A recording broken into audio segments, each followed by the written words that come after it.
Bismillahirrahmanirrahim. Assalamu alaikum wa rahmatullahi wa barakatuh. Alhamdulillahi nahmaduhu wa nasta'inuhu wa nastaghfiruh wa na'udhu billahi min shururi anfusina wa sayyiati a'malina. Man yahdihillahu fala mudilla lahu wa man yudlil fala hadiya lahu. Wa ashhadu an la ilaha illallah wahdahu la sharika lahu. وأشهد أن محمدا عبده ورسوله سبحانك لا علم لنا إلا ما علمتنا إنك أنت العليم الحكيم اللهم علمنا ما ينفعنا وانفعنا بما علمتنا وزدنا علما يا رب العالمين. Hürmetli qarindoshlar, bugungi darsimiz Ulgimiz kim degan temadagi darsning 10-chi qismi. Bu darsda Rasululloh sallallohu alayhi va sallamning yoshlik davri haqida to'xtalib o'tamiz. Rasulullohning yoshlik davridami xatoliklardan saqlanib qilishi. Rabbimiz jalla va ala ulgimiz Muhammadur Rasululloh sallallohu alayhi va sallamni yosh vaqtidan boshlab yoshlik davridagi jahil, nodon yoshlar qilib qoladigan xatoliklardan saqlab qolgan edi. Əməliyyatda hər qandaq bir insanınki yaş balılıq vaxtlarında bəzi bir xatalıqlarga uçurab qilishi mumkin. Hər birimiz özümüzningki balılıq, yaşlıq vaxtlarımızda əsləb baxsaq boludu. Muhammed Mustafa sallallahu alayhi və səlləm yaşagan davr, cemiyət bütünlüy şu qalaymaqançılıqqa tolğan xatalıq, meynetçilik, günah-ı məsiyyət, şirik, haram işlarga tolğan bütün ətrafı muşunun bilan bolavatqan bir cemiyətdimi? Ulgimiz Muhammedun Mustafa sallallahu alayhi ve sellem bundaq bir xata işlar bilan şug'ullanib qolmagan. Ali ibn Abi Talib radiyallahu anhudan rivoyat qilingan bir hadisda bu kishi payg'ambar sallallohu alayhi ve sellemdan tuvandagi hadisni anglaganligini bayon qiladi.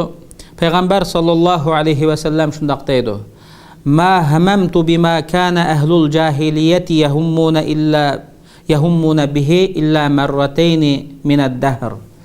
Men hayatımda yani muş yaş vaqtlarımda demekçi iki qitim bir xata ishqa bel bağlab qaldım. Cenab-ı Resulullah özdep bir vatqan mesele. Keyin risalet kelgandan keyin iki qitim bir xata ishqa bel bağlab şu xatalıqni qilay deb shunda qilib qaldım. Ikkili qitimda Rabbim Jalla ve Ala meni bu xatalıqdan saqlab qaldı. Bu xatalıqning birinci qitimi men bilan birga qo'y vaqadigan bir padichi bola bor edi. Mekkening usti tarafdan keladigan, u o'zining qo'ylarini boqatdi. Men kishilarning qo'ylarini pul elib beqib beratdim. Ikkimiz bir yerda qo'y vaqatdik. Bir kuni dedimki u bolaga: "Sen bugun mening qo'ylarimni beqib turgan bo'lsang, men mushu Mekke'ye kirib, ya'ni shaharga kirib, shu shaharda boshqa yosh bolalar ancha-muncha o'yin tomosha ishlarga qatnashgandek, men mushu bir o'yin tomosha qatnashib ko'ngil ichib kelgan bo'lsam deb shundaq dedim deydi Janob Rasululloh. U bola bo'ladi, unda qo'yga men qarab turay, sen berib kelgin dedi. Shuning bilan Makkaga kirdim. Shu kirmas bir dabudunbaq nag'ma navo sunayning ovozi anglang'ildi. Kishilardan so'radim, bu nima nag'ma bu deb so'rasam, Qurayshlik bir bir ayolni optikan mush to'y munosabati bilan bir nag'ma navo bo'layotdi dedi. Shu qulqimga biroz anglandi. Shuni birdan o'ltirib bir anglab baqayamdim shu nag'ma navolar qanday bo'ldigandi deb shu o'ltig'inimni bilaman, shu yerda izimda uxlab qoptiman deydi Janob Rasululloh. Shuni bilan bir vaqtida kunning qizig'liq harorati yuzimni isitib qizdibatdi. Uyg'onsam, u oqshimi kelgandim, allaqachon u kecha uxlabdiman, az tongitib kun rasmiy o'rilab bir vaqt ulab ketibdi. Shu vaqtgacha uxlabdiman.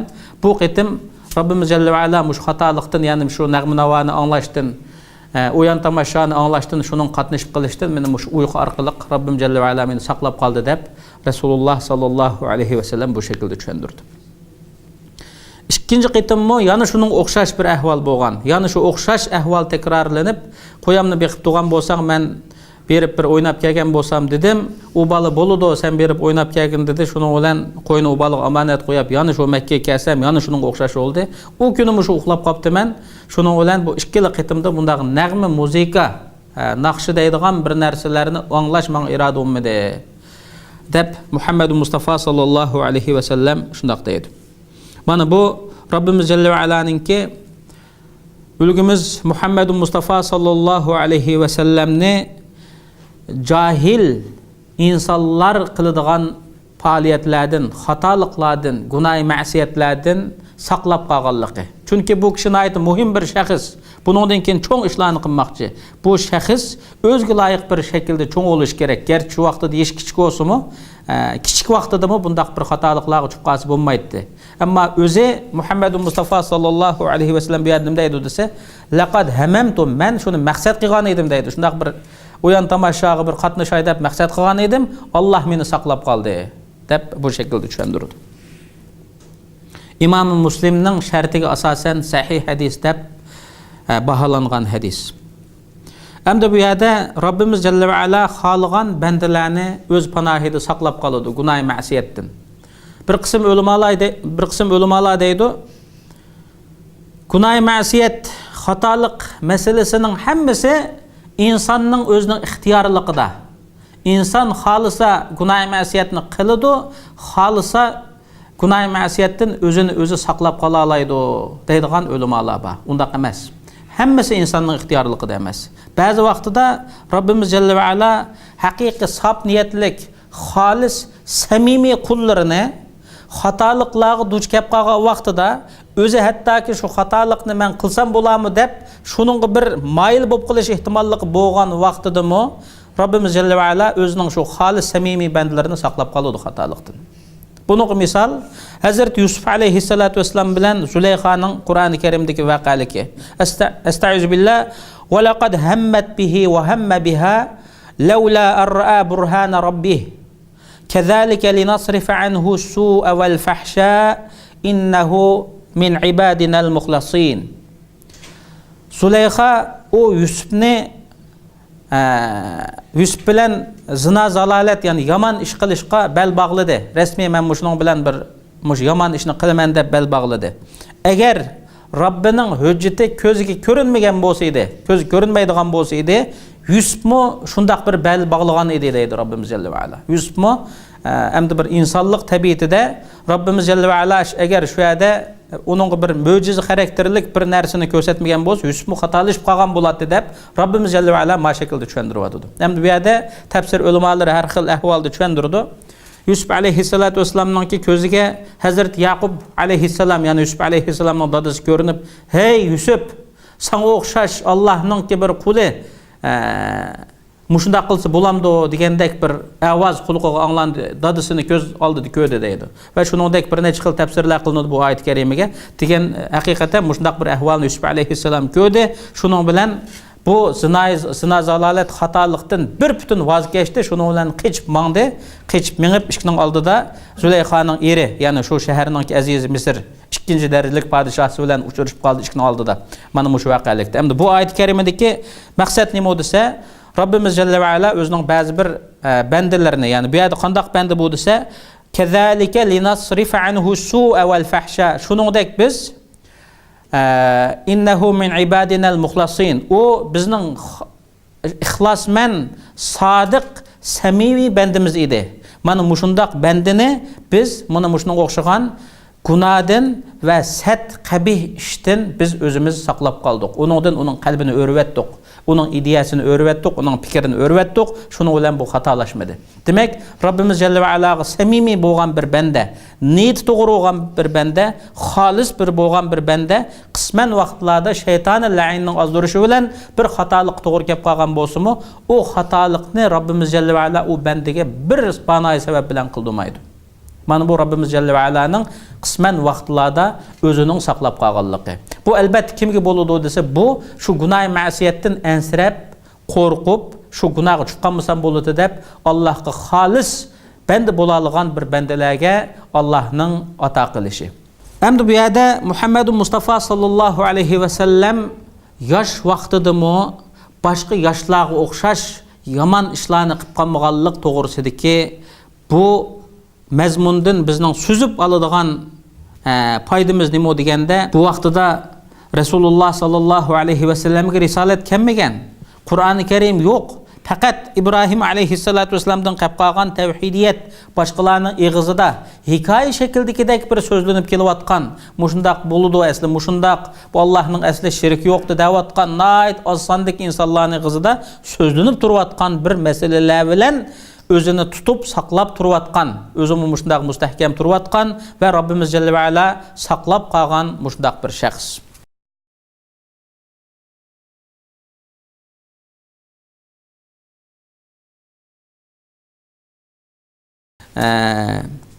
Resulullah'ның tunji qitimliq seferi. Hem de Resulullah sallallahu aleyhi ve sellem sefer meselesinde 12 yaşga kirgen vaqtida tağısı Ebu Talib Kureyşlik bir kısım möteber ticaretçi kişiler bilen Şam ziminiga ticaret qilishni maqsad qilib safarga chiqmoqchi bo'ldi. Bu vaqtida Resulullah sallallahu aleyhi ve sellemning yaşı 12 yaş atrofida bo'lgan. Bular bu safarda mengib hozirgi shu Suriyaninki Busra deydigan bir yerga keldi. Shu vaqtida bir tijoriy ma'lum karvonlar tushadigan, bodikel bo'lib turadigan shundaq bir o'rin ekan bu Busra degan. Bu Busraga kelib, mishada hammalarni o'zi erib ketgan odamlar juqtaqlarini yeyib, mishada biroz armonli deb bu yerga tushib turgan vaqtida bu yerda Buhayra ismlik ahli kitobning olimlaridan bo'lgan bir olim. Bu olimni ba'zi tarixiy kitoblarda Nasaraning olimlari edi, ya'ni Xristianning olimlari edi. Xristian dinidagi hozirgi Xristian deb atilgan hamda. Bu olim nayte kitobini nayte pishiq biladigan, nazil qilingan kitobni nayte taqvo deb atalgan bütün o'zi kishilarningki tilida bu alohida shaxs, bu zamonimizdagi birdan bir odam deb atiladigan shundaq bir odam ekan bu. Bu Buhayra ismli bu shaxs to'la undaq talatuzlarga chiqib bir yerda mengim shumay shu ibodat bilan istiqomat bilan turdi ekan. Bu Qurayshdan Makkadan shundaq bir karvonli kapto Qurayshlik degan bu gap so'zlarni anglagandan keyin bu kishi shu vaqtida chiqib shundoq atrofini aylanib cho'gilab yurib Muhammad Mustafa sallallahu aleyhi ve sellemning qishig'iga kelib bu Muhammad Rasulullahning qo'lini tutib turib bu balaning egasi kim o deb so'raydi. So'rgandan keyin bu balaning egasi men deb Abu Talib javob berdi. Shuning bilan bu bala haqida ba'zi bir gap so'zlarni qildi bu Buhayra. Deydi-ki bu bala pat yaqinda payg'ambar bo'ladi. Yani Allah'ның elçisi bu mandaq bir normal bir bala süptü bilen tuğunu bilen. Bu peygamber oludu. Ma nayet muhim bir şahıs. Ma balını eğer sizler Rum tarafga yapmansanlar, Rumdaki Nasaralar, Hristiyanlar muşu balını öldürüp etip qilish ihtimallığı var deb şundaq deydi. Ebu Talib deydi. Sen nereden bildin bunu dese? İki xil ahvalını deydi bu hayra. Biri, sizler şu davandan şundaq pastga tushayotgan vaqtinglarda bütün dev daraxtlarning sizlar tarafga qarab secde qilayotganini ko'rdim deydi. Boshqa insonlar bilmagan buni. Shu taraf qarab secde qilayotganini, hatto toshlarning shu tarafga yengishmoqda secde qilayotganini buni ko'rdim. Yana birisi bu balaning tag'ininki, ko'mirchuk so'nkininki atrofida bir payg'ambarlik muhri va deb kitoblarimizda yozibdi buni. Hozir qarab men buni bildim. Bu bala shu sizlarning bu payg'ambar bu deb shundaq deydi. Degandan keyin şunu ola bunu deyiş bilen birlikte Ebu Talib qınayet yalvar demdi. Ma balını sizler Rum tarafga apamsanlar oldu deb yalvargandan keyin şunu ola Ebu Talib ensirep özünün bir hizmetkari bilen Muhammedur Resulullah sallallahu aleyhi ve sellemni Mekke'ye yolgu silib ötüdü. Endi bu yerda Rum deb atışı asli Şam zimini. Rumluqlar besib algan Rum imperiyasi. Rim imperiyasining qo'l ostida ishg'olida bo'lgandan keyin shu vaqtda bu Rim imperiyasi Xristian diniga e'tiqod qildi hamda. Bular nima uchun bu Muhammad Mustafa sallallahu aleyhi ve sellemni o'ltirib etishni maqsad qildi? Buhayra nima uchun buda deydi desa, bu Buhayra rasmu shu Xristianlarning o'ltirib etadiganlik ahvollarini buni anglagan. Chunki bular Muhammadur Rasulullah deydigan mushundaq bir payg'ambar, ya'ni u vaqtdagi ismi Ahmad yoki boshqa bir ismlar bilan atalgan bo'lsa kerak. Mushundaq bir ism bilan bir payg'ambar keladiganligi, bu payg'ambar zuhur qilib chiqqandan keyin bular tutib turayotgan diyorlarni, bularning hokimiyatini vayron qilib, bularni islomga qaytib oladiganligi, bularning xalqi musulmon bo'lib ketadiganligidan iborat bo'lgan bir haqiqatni bular bilatdi. Unda o'g'andiki mushbalini o'ltirib etsak agar qudratimiz yetsa, shuni bilan biz hokimiyatimizni saqlab qolamiz deb o'zining hokimiyatini saqlab qolish uchun Muhammadur Rasulullahni o'ltirmoqchi edi. Ammo Buhayra bu ahli kitobdan şularning ulamolardan bo'lsa-mu, bu boshqalardek ezib ketgan emas, haqiqatparvar ulamo bo'lganlikdan darhol buni Abu Talibga eskartishdi. Abu Talib bu Makkaga olib ketdi. Robbimiz Jalla va ala o'z fazli marhamati bilan saqlashni iroda qilgan edi, saqlandi. 12 yoshdan 40 yoshgacha yashash hayoti davomlashdi. Inondan keyin payg'ambarlik risolatini topshirib oldi, xizmat qildi. Bu yerda ahli kitobningmi shu vaqtida mana mushu ahvol qaragan vaqtida ahli kitobning ichidagi ulamolarning ichidan hammasi bundaq tugab ketgan emas. Ba'zi rostchil, samimiy, sodiq ahli ilmlar, ulamolar bor edi. Shuningdek, har bir davrda bu islom dinini Robbimiz Jalla va ala tarafdan kelgan bir omonat din bo'lganlikdan bu bir zamonda yashayotgan ulamolarning hammasi xatolashib qilish mumkin emas. Ma'lum ulamolar ozgina sondagi ulamolar xatolashib qolgan bo'lsa-mu, yoki ma'lum ulamolar xatolashib qolgan bo'lsa-mu, yana bir turkum ulamolar haqiqat ustida davomli turdi, haqiqatni ummatga yetkazdi. Mana bu Allohning omonatini shularga yetkazib turish vazifasini ijro qilib turdi. Endi bu yerda Rasululloh sallallohu alayhi va sallamning bu o'zi kichik turib bu safarga chiqishida Rasulullahning o'zining olgan ba'zi foydalari bor. Bu foydalardan birisi Rasulullohning tajribali kishilar bilan uzun jafoliq bo'lgan safarlarda birga bo'lishi orqali safarning jafo mushaqqatlarini, bu yerdagi red tartib masalalarini bilish, tijoriy ahvollarni, usullarni, uslublarni bilishdan iborat bo'lgan bundaq bir ahvollar bor. Shuningga Muhammad Mustafa sallallohu alayhi va sallam keyin ikkinchi qitim yana tijorat uchun Sham zaminlariga keldi. Balkim shu birinchi qitimliq shu vaqtdagi safarlarning foydasi bo'lgan bo'lsa kerak va mushu safar ustidagi tajribali kishilar bilan birga bo'lgan bu safardagi jafo mushaqqat mushularning hammasi Muhammad Mustafa sallallohu alayhi va sallamning tavlanishiga, keyingi xizmatlarga bo'ladigan bir tayyorlik edi.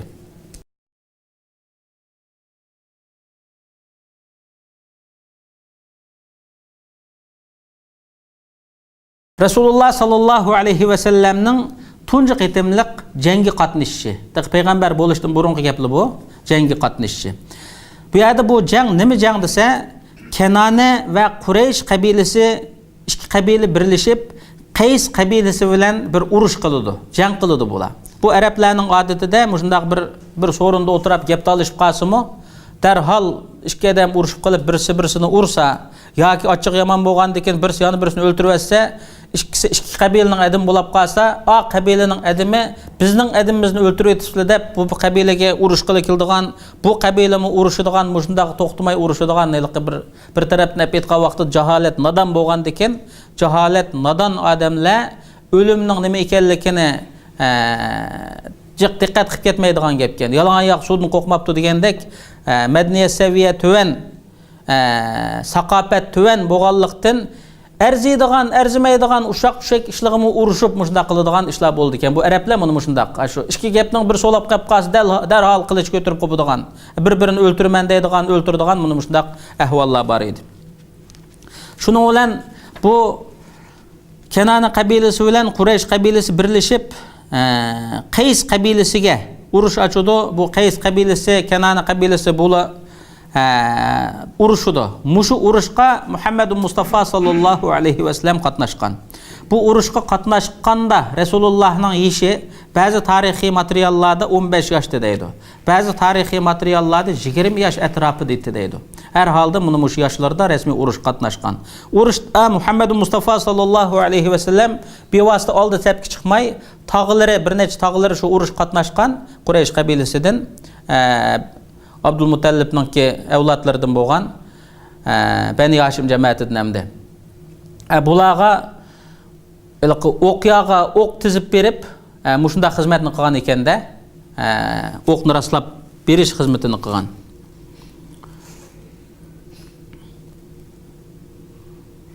Endi bu urush masalasi kelgan vaqtida Muhammad Mustafa sallallohu alayhi va sallamningki bu qatnashgan bu urushi keyingi davrlardagi urush ishlariga buning bir yetakchilik qilish, plan qilish, urushning oldi-keynini bilish, qandoq boshlash, qandoq to'xtatishni bilishni iborat bo'lgan, bu bir tayyorlik bilim bo'lgan. Demak, bu yerda Muhammad Rasululloh islom ummatiga yer shariga yetkidek shaklda bir ulgu bo'lmoqchi edi. Bu ulga tijorat jihatda, safar jihatda, ilm hikmat jihatda, adab axloq jihatda, urush jihatlarda hamma jihatda tang ulgu bo'lish kerak edi. Mana bu ulgu bo'lish uchun ba'zi ishlarni amaliy beshdan o'tkazish, tajriba qilish kerak edi. Haqiqatan mana shunday tajribalarni beshdan o'tkazdi. Endi buningdek Rasulullah'ningki bu o'zi ahvollarga qaragan vaqtida islomda rahnama, ya'ni ulgu bo'ladigan kishilar, ustozlar, ulamolar, agar islomda ulgu bo'laman desa yoki ulgu bo'lsa, yoki ulgu bo'layotgan kishilar bo'lsa, bular diniy olim bo'lish bilan birlikda o'zi yashayotgan davrdagi o'zining atrofini, ya'ni o'zininki mamlakatini, vatanini va shuningdek shu yashayotgan davrdagi dunyoning siyosatlarini yaxshi biladigan bo'lish kerak. Va shuningdek qisman shunday urush ishlarini tushunadigan kalla bo'lish kerak. Bu urush qanday narsa, nereden nega bo'ladi, hozir dunyoning vaziyati nima, o'zimizning ahvolimiz nereden negacha, millatning ahvoli nereden negacha, urushsaq kimga foyda bo'ladi, qanchalik foyda olamiz, nereden negacha buni tushunadigan bir tasavvur bo'lish kerak. Chunki bu bir ummatni yetaklaydi. Yetaklagan vaqtida agar yaxshilik tarafga yetaklab qolsa, foyda tarafga yetaklab qolsa, ummat foyda tarafga qarab mangdi. Agar ziyon tarafga yetaklab qolsa, shu ummat ziyon tortib, shuning bilan mengib ketadigan gap. Shuning bu yerda yetakchininki, rahbar bo'ladigan kishininki o'zining yashayotgan davrdagi xalqaroliq masalalarni, musulmonlarningki manfaatlarini va kofirlarning islom diniga bo'layotgan, qilayotgan suiqasdlarini, munofiqlarning o'tirg'i tashlamoqchi bo'lgan va tashlayotgan fitna-fasodlarini buni aytib puxta tushunishga, bilishga to'g'ri keladi. Nima uchun bakadan boshqa ba'zi bir fitna-fasodlar o'tirib cho'glab yuriydi? Zodi buni kim o'tirg'i chiqirdi, kim da'vatudi, buni da'vatgan odamlar nima maqsad bilan da'vatudi degan masalalarni o'ylanib, tafakkur qilib, mana shuni tushunadigan bir kalla ideya bo'lishga to'g'ri keladi. Biz endi shu islom ummati umumiy jihatdan yoki biz o'zimizni aytgan vaqtida nima uchun shundaq davomliq shu beshimizni xafaliq bilan qilib qoldik degan vaqtida vallohu a'lam ilgirki kishilar haqida bir nima demaymiz. Mana shu ilm jihatdan yetilgan bo'lsa, siyosat jihatdan jiq bilmagan. Xalqaroliq dunyo kofirlarning maqsadi siyosat degan nima desa, islomda islomga dushmanlik qilmoqchi bo'lgan düşmanning maqsadini, g'oyasini tushunib, shuning qarshi tadbir elish. Shuningki shu yomon niyatini ummatga oydinlatib berish. Mana bu hozir mandaq bir chiroyli gapni qilyotdi. Buning keyinida mandaq bir suiqasd va deb mushuni tushuntirib berish, mana bu siyosatning bir qismi. Va shuningdek shuning tadbirini elish, taqat etishcha, qo'ldan kelishcha. Endi biz ahli ilm, ulama, ustoz, mushundaq kishilar nayt obdan amma etrafımız bilen işimiz yok, siyaset bilen işimiz yok. İlim ma'rifatning ma'lum bir qismlarini puxta egallagan bo'lsaqmi, ma'lum bir taraflarida ya'ni kamchil mushundaq bo'lgan kishilar bir ummatga, bir qavmiyatga rahnama bo'lib qolganlik sababidan u ummat ma'lum bir taraflarni nayt ching tutadigan, ya'ni bir taraflarga parvo qilmaydigan mushundaq bir qarashlar, ahvollarning natijasida davomliq shu zulmdan boshqa o'tiranmaydigan 150 yilning tarixi bo'lib, bu asorat bizga miros qolib qolgan bo'lishi mumkin. Bundan keyingi ummat, bundan keyingi islom ummati yana shu nereden xato ketgan bo'lsa, shu yerdan boshlashga to'g'ri keladi. Ammo bu yerda islomda rahnama bo'ladigan kishi cho'qim islomiy bilimlarni puxta bilishga to'g'ri keladi. Islomda kishilarni islom yo'li bilan boshlash uchun islomiy bilimlarni bilmasa bo'lmaydi. Islomiy bilimlarning o'zini bilish bilan yana kifoya qilmaydi. Nurg'unlagan tajribalarga, taktikalarga, yomon niyatli kishilarning yomon niyatlariga bulardan xabardor bo'ladigan ideya kalla bo'lish kerak.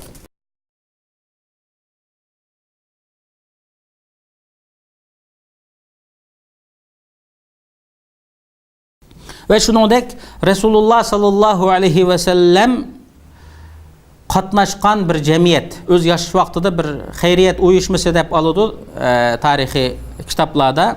Bu bir kichikgina bir tashkilot. Shundaq bir tashkilot qatnashgan. Endi ilgirki so'zlanib o'tgan urushdan keyin bir kishi Makka bozoriga bir mal ekiladi. Bu malni As ibn Vail deydigan bir kishi setib oladi nesiga. Men pulingni bir necha kundan keyin beraman yoki ati beraman degan bir gap bilan setib oladi. Shuning bilan bu malning pulini bag'ilunmaydi hamdi. Heliqi malni ekagan bechora deb baqudu pulumni va deb baqudu, uningga deb baqudu madam pulumni bag'ilunmadi deb. Buningga deb baqudu hamma adam uning bizni demaydi. O As ibn Vail degan muzabiroylik bir inson bo'lsa kerak. Bu insonga boshqa adam ma'ning pulni bad yemaydi, shuning bilan u o'zini o'zi so'rab pulni bag'ilunmaydi. Shuning bilan u bechora odamning topgan tagini shuning bilan tugab ketib, bu odam shu Kabening yeniga kirib, nayta ullik ovoz bilan she'r o'qib, o'zining shundaq bir zulmga uchrab ketganligini, pulini ilib olib bag'ilunmaganligini, bir necha kishilarga desa hech kimning kar olmaganligini shundaq shikoyat qilib, qattiq shundaq o'zi ullik ovoz bilan vaqirab she'r o'qigan vaqtida Zubayr ibn Abdul Muttallib deydigan bir kishi bu gapni anglab, bu qanday gap bo'ldi? Bu Mekke bo'libmi Kabening atrofi bo'layotgan bir zaminda bir inson bunday zulm uchrab ketolmaydi deb, shuning bilan bir necha qabilalarning peshqadamlariga, oymoqlarning peshqadamlariga gap so'z qilib yurib, tekrar ular bilan ko'rishib yurib, bir uyushma, bir jamiyat qurib biz mushu zaminda bir odam bo'zak qilinsa, zulmga uchirsa, birisi bo'ziga etsa, biz shu ishga bir zulm uchurg'ichiga yordam qiladigan, zolimni haydaydigan bir birlik qursak bo'ladi deb oxir bu birlik qurildi. Bu birlik qurildi. Muhammad Mustafa sallallohu alayhi va sallam mushu birlikka qatnashdi hamda, rasmiy a'zo bo'lib qatnashdi. Endi bu yerda bu uyushmaning asosliq moddasi nima edi desa, Makka zaminida yerlik olsun yoki musafir olsun, ya'ni bir yerdan kelgan odam bo'lsin, hech bir kishiningki zulm qilinishiga ruxsat yo'q. Kimki kimni bo'zak etsa, mushu birlik kelib va'dalashgan mushu kishilar shuning yeniga sen nimishqa buni bo'ziga etding deb, agar pulini ilib olgan bo'lsa, melini ilib olgan bo'lsa, appirimiz, ugan bo'lsa intiqom appirimiz. Bir odamning bo'zaq qilishiga biz yo'l qo'ymaymiz degan mana shu va'dalarni qilishib, bular bir jamiyat tashkilot qurdi. Muhammad Rasululloh sallallohu alayhi va sallam mushu tashkilot to'g'risida shunday deydi. Shahidtu hilfa bani Hashim va Zuhra va Tamim. Men Bani Hashim va Zuhra va boshqa bir necha qabila oymoqlarning mas'ullari bir yerga kelib qurilgan mushundaq bir jamiyatga qitildim. Shu qitilgan shu uyushma, ya'ni shu jamiyat meni shu darajada xursand qiladiki, uning o'rniga menga shu qizil tugi arablarni qizil tugi deb bir maqtaydi. Qizil tugi nayati yaxshi esil deb bir maqtashga to'g'ri kelsa mal dunyoni. Shu qizil tugilardimi shu so'ringa qatnashishi men uchun nayati yaxshi bo'lgan edi. Agar men bugungi kunda, ya'ni islom risolat keldi, payg'ambar bo'lib bo'lgandan keyinki bugungi kundami mushuning o'xshash, ya'ni zolimni haydaydigan, mazlumning yordamchisi bo'ladigan mushundaq bir yerga chaqirilsam, men yana berib mushundaq tashkilotlarga, jamiyatlarga qo'shilgan bo'latdim, qitilatdim deb Muhammad Rasululloh sallallohu alayhi va sallam shunday deydi. Bu hadisni İmam Bazzar o'z musnadida bayon qildi.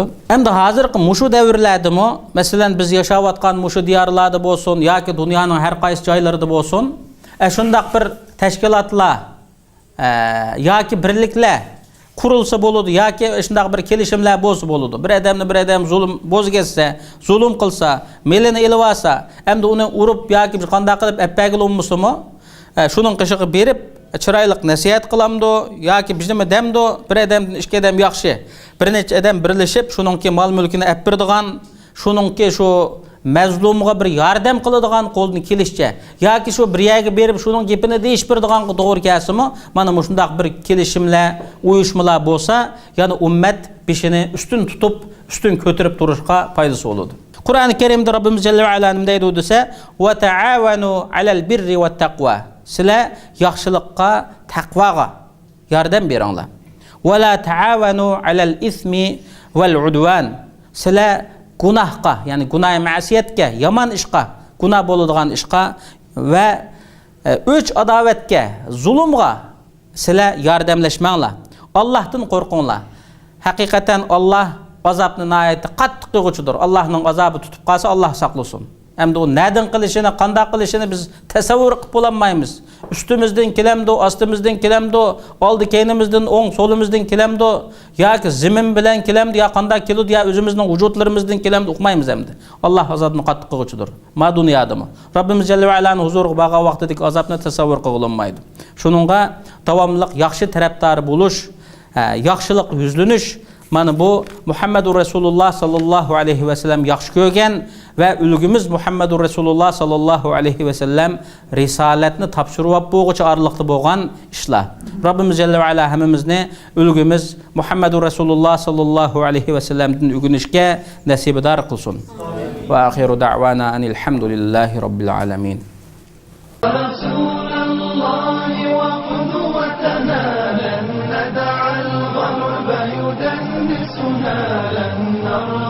أبدا ذلتنا يا رسول الله يا رسول الله وقدوتنا لن ندع الغرب يدنسنا لن نرضى أبدا ذلتنا يا رسول الله